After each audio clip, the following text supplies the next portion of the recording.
అలాగే ఇక్కడ కూడా ఒక 2 ఇంచెస్ వరకు లూజ్ అయితే పెట్టుకోవాలండి. అలాగే కాళ్ళ దగ్గర వచ్చేసి 1½ ఇంచ్ వరకు పెట్టుకోవాలి. కాళ్ళు చేతి దగ్గర ఎక్కువ లూజ్ ఉంటే మళ్ళీ డబ్బాలాగా ఉంటుందన్నమాట. అందుకని 1½ ఇంచ్ అయితే పెట్టుకోవాలి.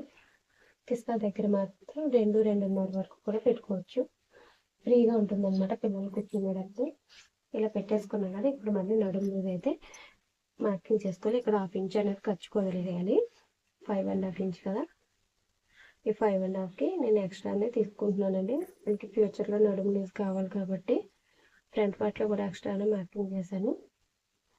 5½ పెట్టేసుకోవాలి. అలాగే ఇక్కడ ఇటు సైడ్ మనకి ఖర్చు ఏమీ అవసరం లేదండి. మనం బ్యాక్ పార్ట్కి స్టిచ్ వేసేసి ఎక్స్ట్రా పెట్టేసుకుంటాం కాబట్టి ఇక్కడ మార్కింగ్ చేసేసుకోవాలి. నడుములో 4వ వంతు మార్కింగ్